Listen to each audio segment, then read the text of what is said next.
Well, good afternoon, everyone. Well, this is an exciting day for Albany State University and Albany State Athletics, as we have a special announcement today.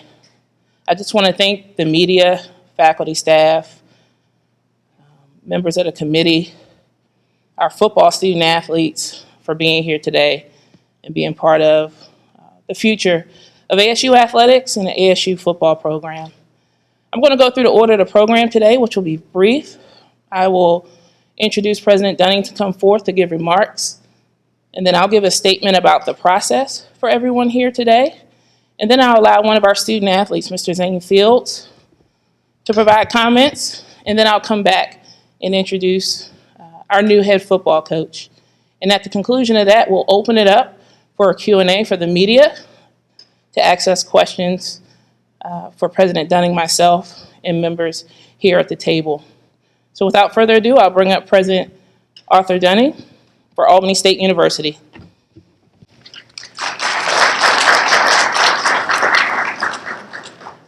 Good afternoon. Thank you, Ms. Gordon, for your leadership and all the work you've done to get us to this point. But this is a day about intercollegiate athletics at Albany State University. One of the things we know about that in this nation and also on this campus that is tied up in a lot of passion. Intercollegiate athletics is important to us as a people, as a community, whether it's football, golf, baseball, basketball. The university environment is just full of passion and interest around athletics. It also brings a lot of visibility to us. One of the things that I've learned over the years, when you do well, you get noticed. When you do badly, you get noticed. So when our team is on the road and they play well, they dress well, they behave well, they protect the brand, they enhance the brand. When something happens, we hear about that as well. And that's why this is so significant, because they, in many ways, are the front door to the university, because that's what people see. I'd like to make sure that all of you know this is a serious responsibility as head coach at a university. You have the privilege to develop young people, make them better students, better citizens, better leaders, and better athletes. And I was consciously aware that I put athletes last, because I want to make sure that all of us know that we are in the development business for young people. The other thing that's been important to us in the last couple of years is a lot of change. And we've added two words with that change, and that's performance and accountability. Everywhere we look, when we bring in new people, we're looking for people who can perform and be held accountable and take us to a high level. Albany State, like any other organization, cannot become stagnant or irrelevant.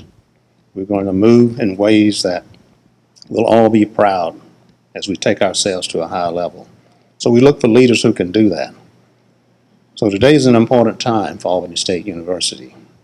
We have a strong tradition. We've been at this business for a long time. We've played football for a very long time. But as you look around the country, no university or football team stays the same. They're always trying to get better. And there's some in this country who seem to just year in and year out do it well. And we've done that in many ways. But we're not going to be resting where we are. We're going to take us to a level we've not been before. So the future is significant to us. And I want all of you who support Albany State University to recognize that this is a university on the move. We've had a lot of change in the last 2 years, and we've been relentless about pursuing that change to make us better and stronger. So the ASU football program is a part of that. Ms. Gordon will talk about this, but we looked at a lot of people. And there are a lot of people who were interested in this job. But we think we've found the right head coaching, Gabe Giardina. And Ms. Gordon is going to come up and talk a little bit about him, but also talk about the process. But I met all of the candidates before they came to campus. And I was very interested in the fact that we have some strong candidates, all four. But we look for fit, not just people who can do the job, but who can fit in this environment, who respects it, who can care for it, who can nurture it, and take it to a higher level. We think we found that person. What I hope that all of you can do in your role as community leaders, people on the campus, faculty members, students, staff, and administrators, is to weigh in and help us make this the sort of exciting place that it has been, but also take us to a new place. So I thank you for being here today, and we will respond to questions. But again, I want to add my enthusiasm and excitement for the leadership that Ms. Gordon has displayed throughout this process. It's never an easy process because everybody seems to have an opinion about it. And I think she's heard from a lot of people, but I've been pleased with how she's kept her moral compass and her ethics completely intact, because when I talk to her one-on-one, I get a deep sense of who this woman is and what she stands for. And I thank her for that. Cherie, thank you.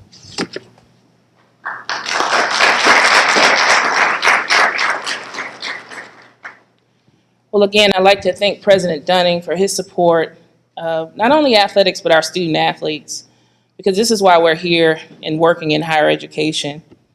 I also like to thank Anthony Kelly. When I met with Coach Kelly and asked him to take on the responsibility of serving interim, he accepted without pause because he had a great deal of passion for this institution. So I want to thank Coach Kelly for serving as interim head coach and for leading our coaching staff and our student athletes during this time of transition. I also like to thank everyone at the university, and there's so many people to thank that's helped throughout this process and even today to do something as simple and make sure we have a backdrop today. Took a lot of hard work from their normal day and activity today. And not least, but our nationally recognized search firm, Parker Executive Search Firm, and Daniel Parker, Grant Higginson, and Jaleesa Roden for their assistance throughout this process, which brought us to this point today, where we're naming our new head coach for Albany State University football. And when we embarked on this process, we were looking for specific characteristics in a new head coach. And that first characteristic was strong leadership skills. But not only strong leadership skills, we're very passionate about someone that's come in that's genuinely passionate about the academic and social development of these young men.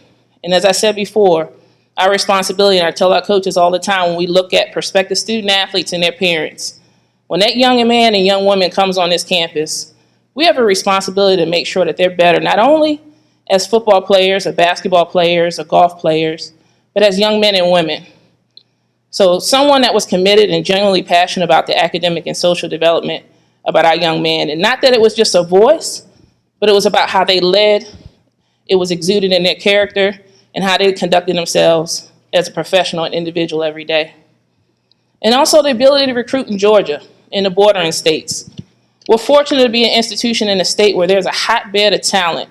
So the ability to develop a plan to work at home first, here in this community, in Southwest Georgia, in the 26 counties, in these bordering states, to recruit talent to come here at Albany State University and develop and maintain strong relationships with coaches here and abroad.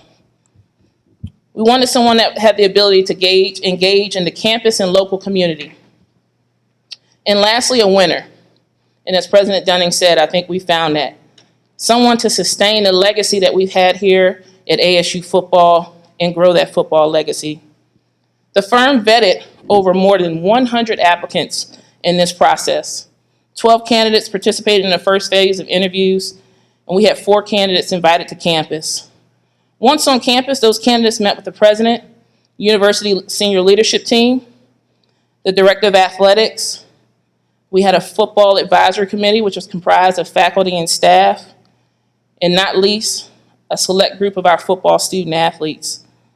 After the process was concluded, I took all evaluation into consideration and made a recommendation to President Dunning, in which he accepted. The offer was made to Gabe Giardina to lead Albany State University.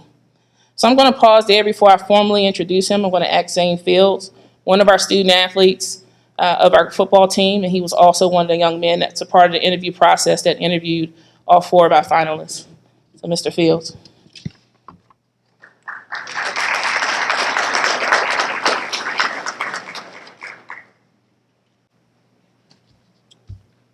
Good afternoon. Y'all doing all right today? I'm gonna make this short and sweet as possible. First of all, I'm here to speak for the football team. Some of the other captains are in here as well. We would like to thank Ms. Gordon and Dr. Dunning for allowing us to play a role in picking the new coach. You don't really hear that too much at the collegiate level. But we actually got to sit down and eat and have lunch and question the Final Four candidates. And Coach G, man, he was full of energy as soon as we met him. He's a great guy, down to earth. He shot it to us straightforward. He didn't just tell us what we wanted to hear. He told us it was going to be hard. He comes from winning, and that's what we want to do. So, again, thank you for allowing us to take part in the whole process. It's been a long process. We've been working hard all spring, not knowing who the coach will be, but we finally know, and we're excited about Albany State football. Thank you. That's pretty much it.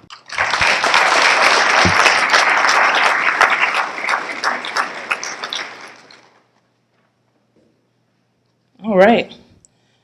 So Gabe comes to ASU from Charleston Southern University, where he served as the offensive coordinator and offensive line coach. Gabe has shown that he leads with humility, with integrity, and with a genuine passion about the development of young men. He is someone that has experience and is committed to recruiting the state and bordering states, and committed to preserving the legacy of ASU football and building new success for our ASU football, and someone that values being engaged with the campus and local community. Today, I'm excited to welcome Gabe Giardina, his wife, Wimberly, and their 3 children to Albany State University and the Albany State community. I'm going to ask Gabe to come forward and give remarks. Ladies and gentlemen, Gabe Giardina.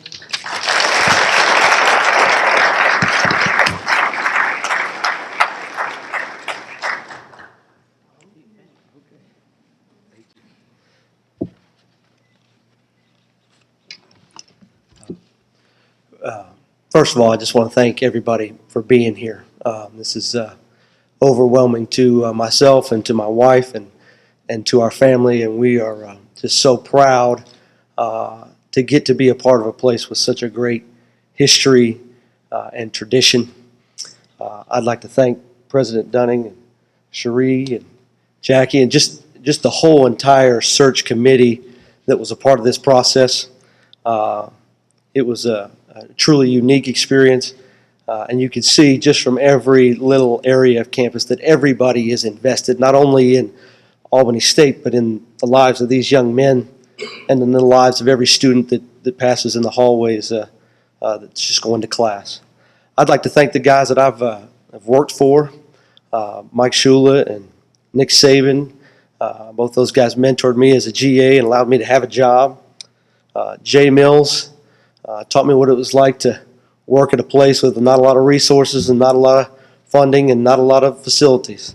And then finally, Jamie Chadwell, who not only a great friend, but a great mentor, and just taught me how to create a culture and an environment and a family that is within a team.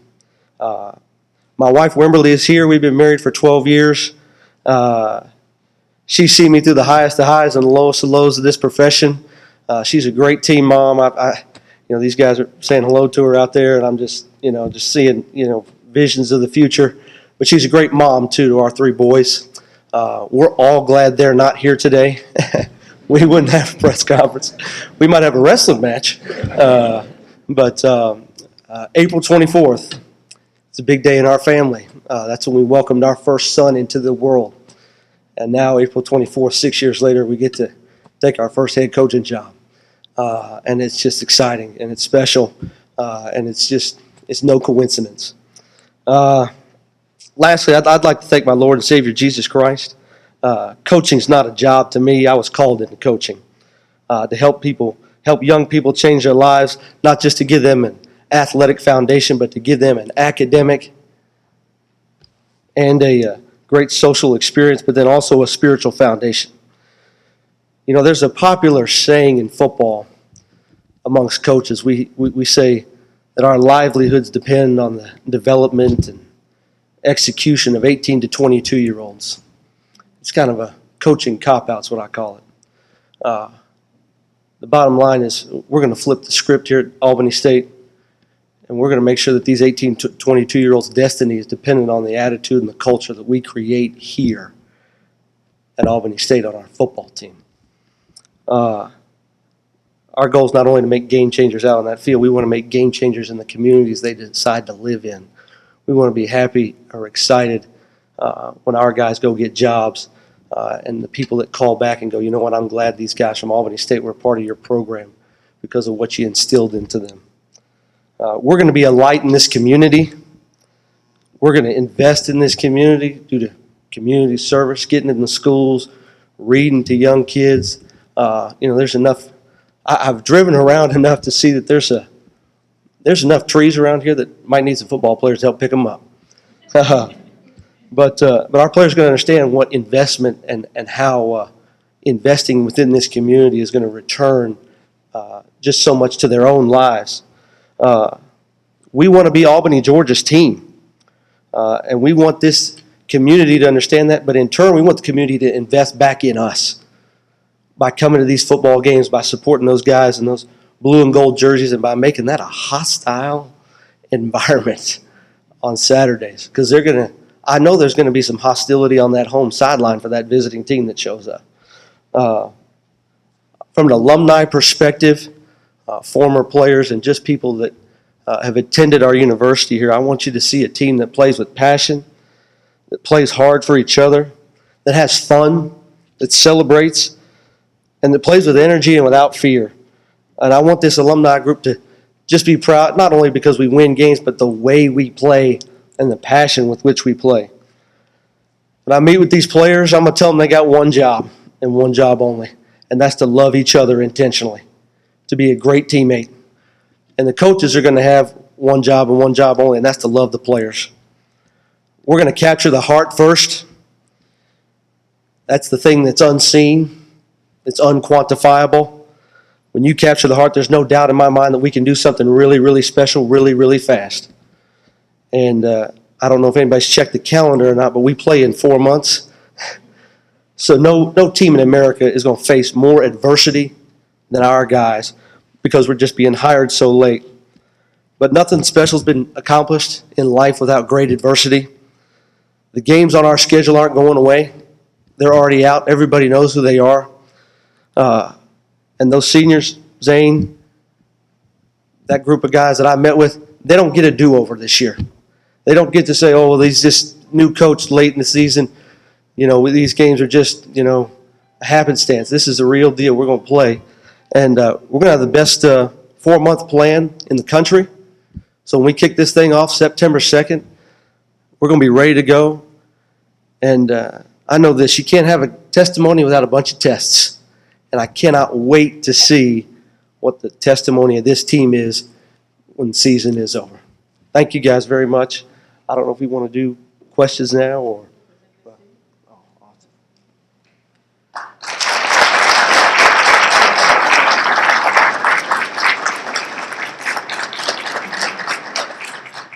We can pass it.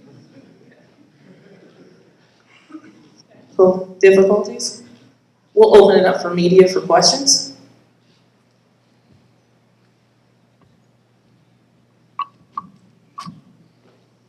Jake? Coach, you come from a team and a system where kind of option football, if I'm correct. Is that the plan here as well? Yeah, I think the plan is to kind of probably marry some of the things we've done here with a lot of the things we've done at CSU. I don't want people to hear the word option and go, well, we're only going to throw it 6 times a game. That's not what we do. We're going to throw it, 18 to 25 times a game, try to make a bunch of big plays in the passing game, and just make it hard on defenses by making them play their responsibilities of dive, quarterback, and pitch. But we're going to do it from the gun, so it's a little different. I think it's tough for people to prepare for, and I think more than anything, I think it's fun to play in.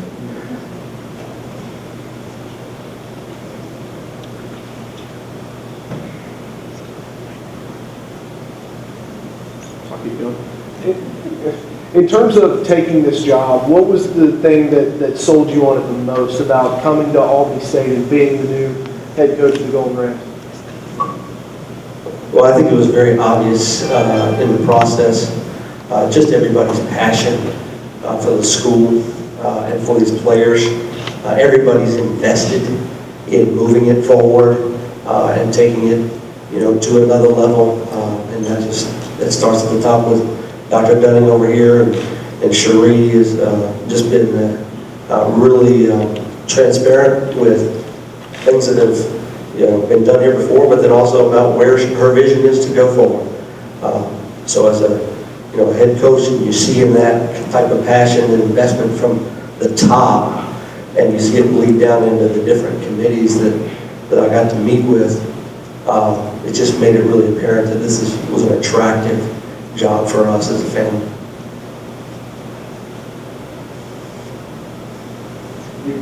You've got a coaching staff in place here. What is the plan for that in terms of staying on board with that coaching staff, making some of your own hires? I'm sure you don't have specifics yet, but kind of what's your plan there? Well, I think it's evolving. Got some things, kind of in place in my head, but everybody here that's currently on staff, I'm going to evaluate. I'm going to give them a fair shake at staying. At the same time, we got to have guys that we can trust, guys that will work hard, put the players first, and it'll be a little bit of a process. It's not going to be a quick one, but it'll be one where everybody gets a shot.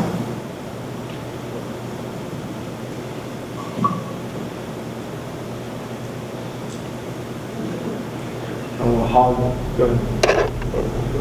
Oh, okay. Coach, well, 2 or 3 questions. Number one, on the scholarships, are you going to increase the scholarship for the last 17 years we've been short? Number 2, you just answered one of my questions. You have a group of coaches here. How many coaches are you going to bring in, and how many you consider staying with? When will we start, and will you be able to take us to another level, like going to the Division II championship game?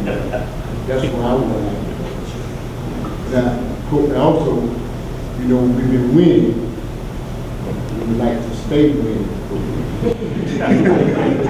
Now, I'll speak to scholarships first. With all 4 candidates, we were transparent with where we were last fiscal year and the commitment this year. And even prior to transition, we've committed to a healthy amount of scholarships to move forward for the program going into next academic year. And that process was done prior to his arrival, and even the interview process. We finished the roster with 55 student athletes, and we signed over 32. So that put us very close to our maximum amount of numbers for scholarships. Not by design, but that's what's being inherited. And so we've committed to that for this year for a number of reasons, and our goal is to ensure that we can sustain that.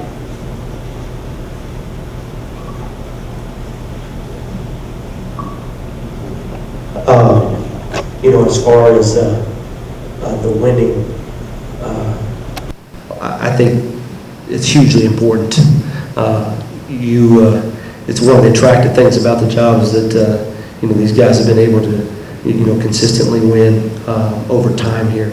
So you don't feel like you're just walking into a place where there's no expectation.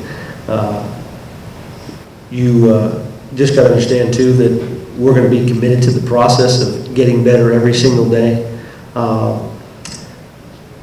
What that looks like and how long that takes is, to be determined. But I think it's like I told the guys in the interview, we got a 4-month plan here for this season, and we're going to be fully invested in executing that plan because we want to win, and we want to win now. As far as the staff is concerned, I think we've kind of already talked about that a little bit. So it's going to be an evolving process. And it's going to be one filled with a lot of truth. It's just a matter of, how quickly we can get everything in place. And then also, when do we take the field? When do we start all the give me a date. Practice. We'll start about the first week of August, but we'll announce some of those things in specific details with respect to ticket sales, et cetera, for football. It's a lot of new things we'll be doing with online sales, season tickets. We'll launch a lot of that information in June for everyone on campus and the community as abroad. Jay? Coach, spring football just ended for these guys. They had the spring game this past weekend. How difficult will it be to kind of install a new system without a spring football to use? You mentioned the adversity, but how tough is that? Well, I think it's very tough, but I think when I talked to our players this afternoon about this. When I was a senior at Alabama, May 9th was the day that Mike Shula got hired at Alabama. So it was a good 10 days later than this. Was it easy for Mike? No. But I've seen it done. And we're just going to have to do some things. It won't be maybe an elaborate installation and offense as maybe we've run in the past. But we're going to major in being good at what we do, having an identity, winning games as a team. I think that gets lost sometimes. We got to win as a team. Our offense and defense both have to play well. And so we're going to major in effort and execution on certain things. It may, our cleverness, maybe that'll be a little bit further down the road. Are you going to require you put in the cell on campus, someone like in the past and off campus? I've never made guys stay on campus before. I think we're going to have a rule here, an institutional rule about freshmen and sophomores living on campus. But a lot of it's going to do with their GPA. Guys struggling in the classroom, we're going to keep them closer to the classrooms. And just hopefully we're going to do a bunch of other things as far as study hall and breakfast check and not to totally monopolize a young man's time, but just to help them have a system of studying and learning how to study and organize their own time. I always say in college, the smartest guy in the room, he doesn't always do the best, he just has to spend less time at it. I wasn't that guy, I had to spend a lot of time at it. But I was able to compete in the classroom with some of the smartest guys in the room because I spent my time wisely. Coach, Southwest Georgia is a hotbed of talent. Very hotbed. You can go 60 to 70 miles from the radius here and you got talent abundance. What's your rule and what's your thinking about it? Well, I think you got to protect home base first. It's an awesome thing to be in a recruiting area that's as fertile as this one is. When you sign kids that are local guys, as opposed to guys from maybe different states or just a different part of our state, actually the local kids just a little bit more invested. They know a little bit more about the Golden Rams. They bring more people to the game when their families show up. I think we got to have a mix, though. I think we got to trust our evaluation system. We have got to find if a better player is in Florida or Alabama or somewhere, then we're going to take him, but we're going to definitely take care of our backyard first, because the backyard is so rich, and it's exciting.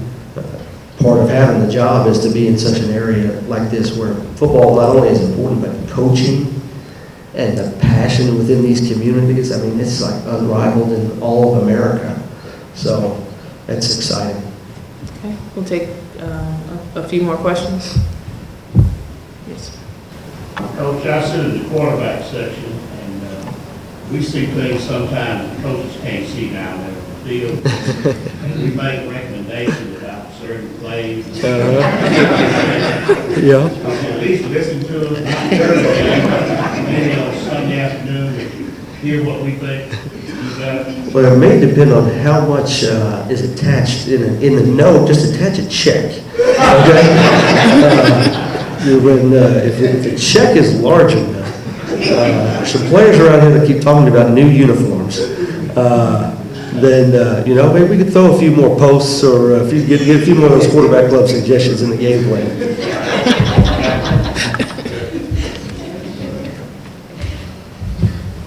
Jacob? Okay. Well, and thank everyone again for being here today. We'll have the opportunity for those, we'll have a meet and greet at 3 p.m. at the East Student Center that begins at 3 p.m. where you have the opportunity to engage more one-on-one with Coach G and his wife, Wimberly. I invite you to come and spend some more intimate time with Coach G and Wimberly. Thank you again.